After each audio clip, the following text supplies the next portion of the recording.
अस्सलामुअलैकुम। Current affairs जनवरी 2019 में मैं मोहम्मद यूसुफ़ ख़ान आपका इस्तकबाल करता हूँ। इस वीडियो में जनवरी 1 ता 10 तमाम अहम नुकात शामिल हैं, यानी 1 जनवरी से 10 जनवरी तक के तमाम अहम नुकात को शामिल किया गया है। इस वीडियो को आखिर तक देखें। हर सवाल के साथ जो बेसिक जीके फराहम की जाएगी वो भी बहुत ज़्यादा कारआमद होगी। आप सबसे गुजारिश है कि इस वीडियो को ज़्यादा से ज़्यादा व्हाट्सएप और फेसबुक पर शेयर करें ताकि सबको फ़ायदा हो। आइए शुरुआत करते हैं। सवाल नंबर 1, साल 2018 में क्रिकेट के तमाम फॉर्मेट्स में किस खिलाड़ी ने सबसे ज़्यादा विकेट हासिल किए हैं? अब हर सवाल के जवाब के लिए 5 सेकंड का वक्फा होगा। आप चाहें तो ज़्यादा वक्त ले सकते हैं, जिसके लिए वीडियो को पॉज करना होगा। साल 2018 में क्रिकेट के तमाम फॉर्मेट्स में किस खिलाड़ी ने सबसे ज़्यादा विकेट हासिल किए? सही जवाब है जसप्रीत बुमराह। जसप्रीत बुमराह ने जुमला 78 विकेट हासिल करके ये रिकॉर्ड बनाया है, यानी साल 2018 में सबसे ज़्यादा विकेट जसप्रीत बुमराह ने हासिल किए हैं। अगला सवाल है सवाल नंबर 2, तेलंगाना हाई कोर्ट के पहले चीफ जस्टिस कौन बने हैं?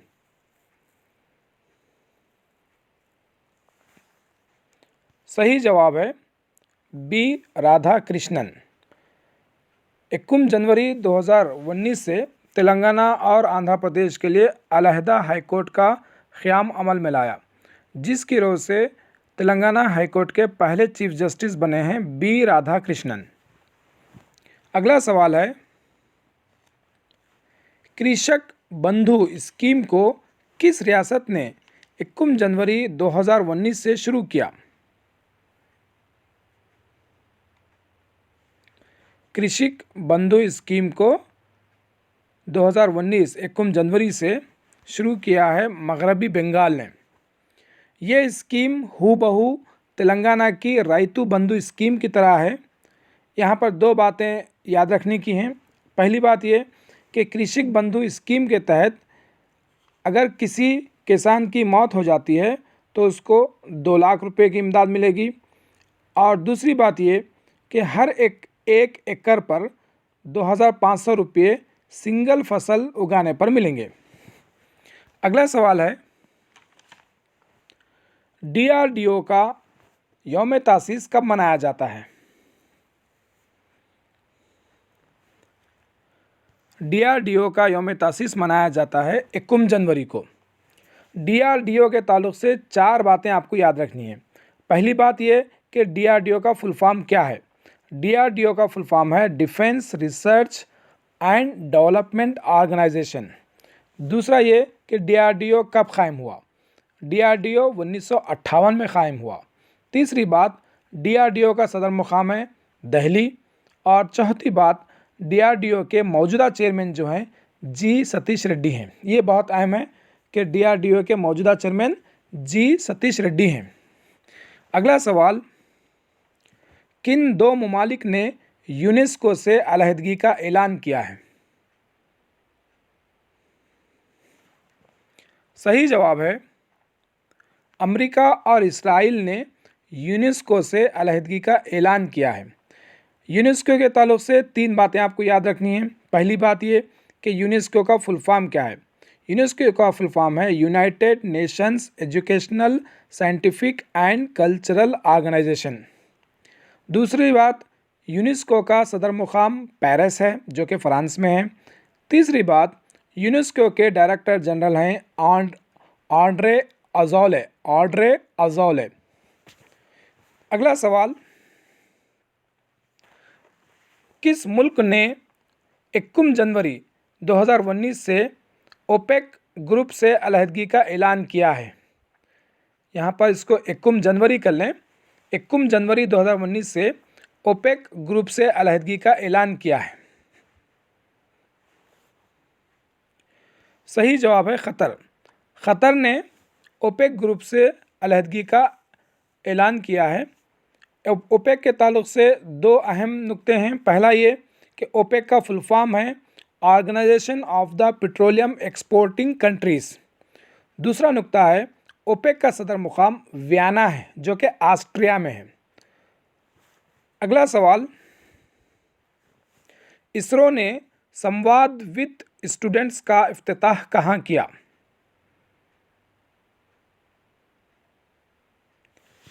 इसरो ने संवाद विद स्टूडेंट्स का इफ्तिताह किया है बेंगलुरु में। इसरो का full form Indian space research organisation.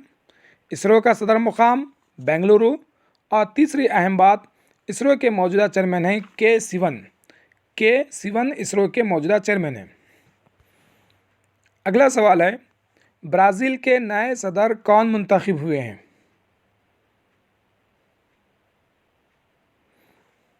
Brazil के नए सदर मुंतखब हुए हैं जेर बोल्सोनारो।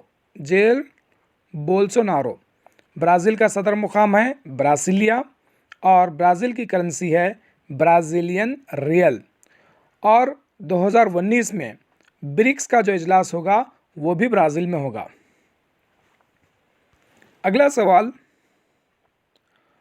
अरुणिमा सिन्हा ने किस पहाड़ की चोटी पर पहुंचने वाली पहली माज़ूर खातून बन गई हैं? पहली माज़ूर खातून जिन्होंने माउंट एवरेस्ट पर भी चढ़ाई की थी। सही जवाब है माउंट विंसन। अरुणिमा सिन्हा ने माउंट विंसन पर चढ़ने वाली ये पहली माज़ूर खातून बन गई हैं। माउंट विंसन कहाँ पर है?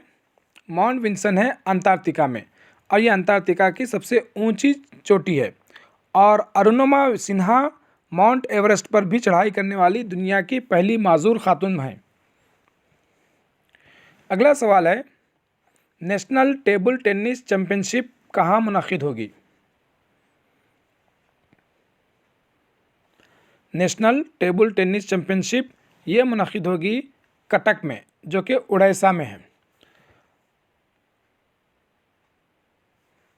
अगला सवाल है, पोलावरम हमा मकसदी प्रोजेक्ट किस दरिया पर तामीर किया जा रहा है? पोलावरम हमा मकसदी प्रोजेक्ट ये तामीर किया जा रहा है गोदावरी पे। पोलावरम एक हमा मकसदी प्रोजेक्ट है जिसको central board of irrigation and power award से भी नवाजा गया है। Central board of irrigation and power award से भी नवाजा गया है। और ये अवार्ड किस फील्ड में दिया गया? ये अवार्ड दिया गया है best implementation of water resources project. Best implementation of water resource project के लिए पोलावरम प्रोजेक्ट को अवार्ड से नवाजा गया है।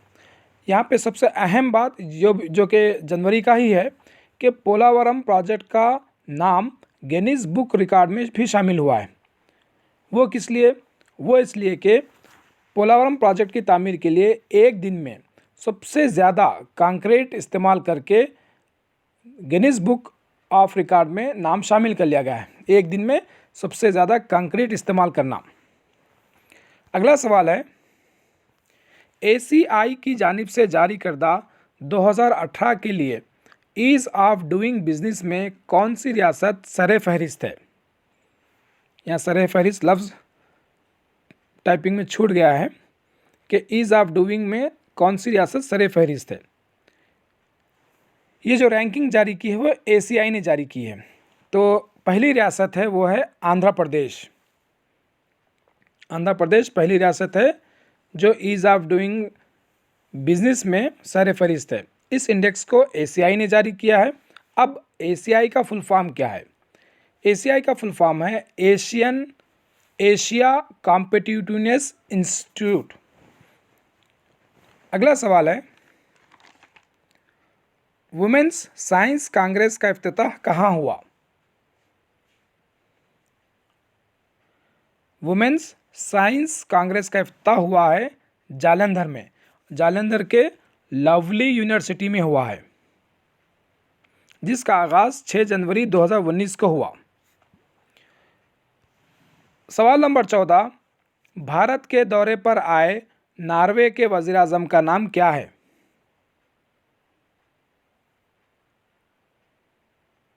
भारत के दौरे पर आए नॉर्वे के वज़ीर आज़म का नाम है Erna Solberg. Erna Solberg. Norway का सदर मुकाम है ओस्लो और नॉर्वे की करेंसी है नॉर्वेजियन क्रोन। अगला सवाल है, इंटरनेशनल काइट फेस्टिवल कहाँ मुनक़िद हुआ? इंटरनेशनल काइट फेस्टिवल मुनक़िद हुआ है अहमदाबाद में। मकर संक्रांति के मौके पर अहमदाबाद में इंटरनेशनल काइट फेस्टिवल का इनेकाद अमल में आया। ये फेस्टिवल किस दरिया के किनारे मुनक़िद हुआ? ये फेस्टिवल मुनक़िद हुआ है साबरमती दरिया के किनारे।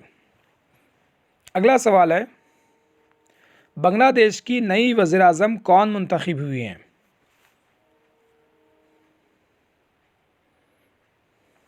बांग्लादेश की नई वज़ीर आज़म मुंतखब हुई हैं शेख हसीना। शेख हसीना बांग्लादेश की चौथी दफ़ा वज़ीर आज़म बनी हैं और ये अवामी लीग पार्टी से ताल्लुक़ रखती हैं। सवाल नंबर 17, मंकी फीवर से किस रियासत में अमवात हुई हैं, इंसानों की जानें गई हैं? सही जवाब है कर्नाटक। कर्नाटक में मंकी फीवर से इंसानी अमवात हुई हैं।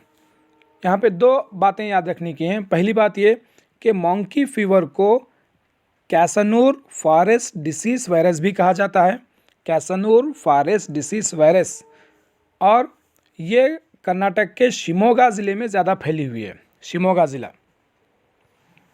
अगला सवाल है, इंडियन नेवी ने किस मुकाम पर अपना चौथा एयरबेस बनाया है? इंडियन नेवी ने अपना चौथा airbase port Blair Andaman Nicobar में बनाया है, पोर्ट ब्लेयर अंडमान निकोबार। अब यहाँ पर इंडियन नेवी के चीफ कौन हैं? भारत के इंडियन नेवी के चीफ हैं एडमिरल सुनील लांबा। अगला सवाल है, 21 फरवरी को वर्ल्ड बैंक की सदारत से सबकदोश होने वाले सदर कौन हैं? 21 फरवरी को वर्ल्ड बैंक से सबकदोश होने वाले सदर हैं Jim Yong Kim. Jim Yong Kim 1 फरवरी को सबकदोश हो जाएंगे। अब ये वर्ल्ड बैंक के सदर हैं, तो वर्ल्ड बैंक का सदर मुकाम क्या है?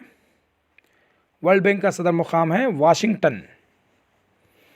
अगला सवाल है, सशस्त्र सीमा बल के नए डायरेक्टर जनरल कौन हैं?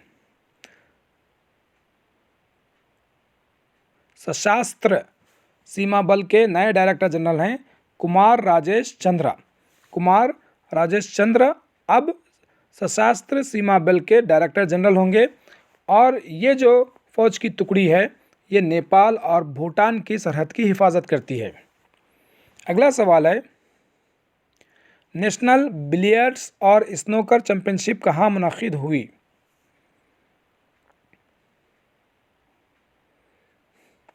नेशनल बिलियर्ड्स और स्नूकर चैंपियनशिप ये मुनक़िद हुई है मध्य प्रदेश के शहर इंदौर में और बिलियर्ड्स के मशहूर खिलाड़ी हैं पंकज अडवाणी।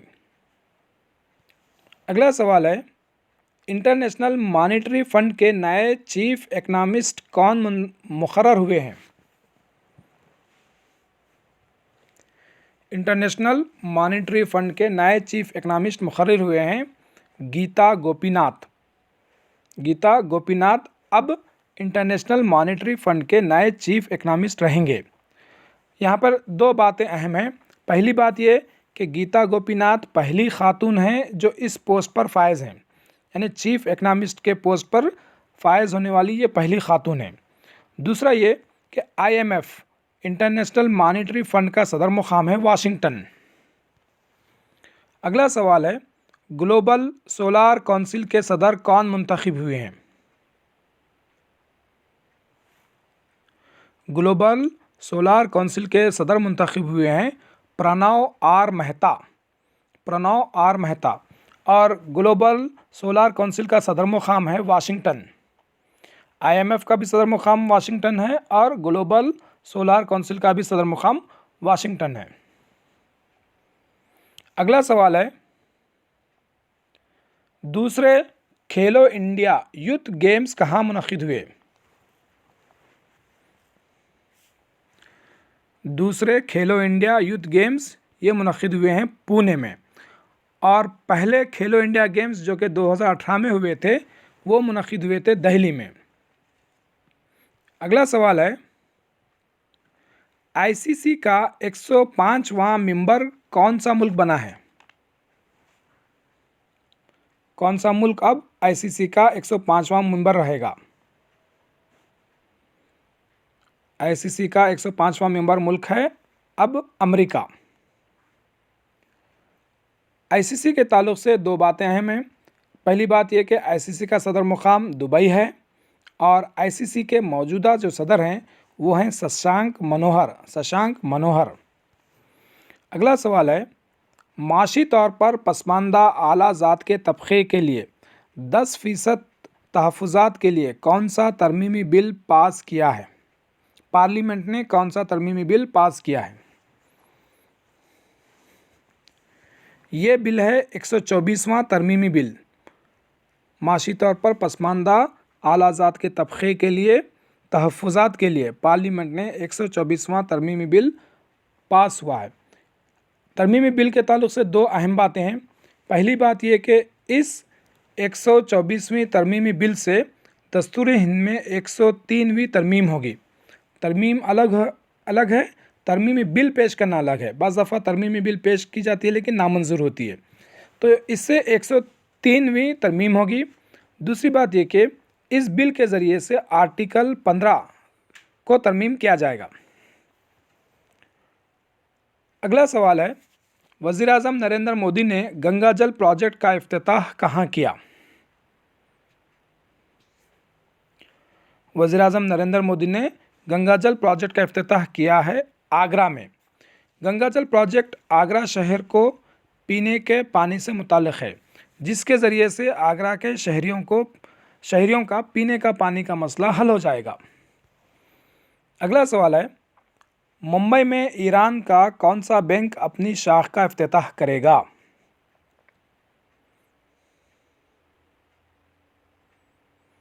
मुंबई में ईरान का पसारगाड बैंक अपनी शाख का इफ्तिताह करेगा, और साथ ही इंडिया का यूको बैंक ईरान में अपनी शाख कायम करेगा। सवाल नंबर 29, ब्योरंग ब्रिज का इफ्तिताह किस दरिया पर हुआ? ब्योरंग ब्रिज का इफ्तिताह किस दरिया पर हुआ? ब्योरंग ब्रिज का इफ्तिताह हुआ है दरियाए सियांग पर। ब्योरंग ब्रिज के ताल्लुक़ से चार बातें आपको याद रखनी है। पहली बात ये कि ब्योरंग ब्रिज इंडिया का सबसे तवील सिंगल लेन स्टील केबल से बना सस्पेंशन ब्रिज है। इंडिया का सबसे तवील सिंगल लाइन स्टील केबल से बना सस्पेंशन ब्रिज। दूसरी बात ये कि ये ब्रिज दरियाए सियांग पर बना है। तीसरी बात ये ब्रिज है अरुणाचल प्रदेश में।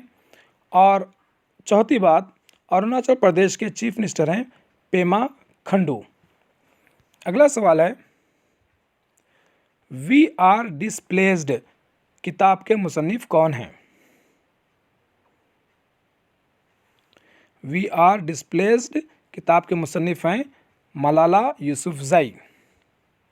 अगर आपको ये वीडियो पसंद आए तो लाइक ज़रूर करें, और इसको अपने दोस्त अहबाब में शेयर ज़रूर करें, और सब्सक्राइब तो करना आपका हक़ है, इसको सब्सक्राइब ज़रूर करें। शुक्रिया।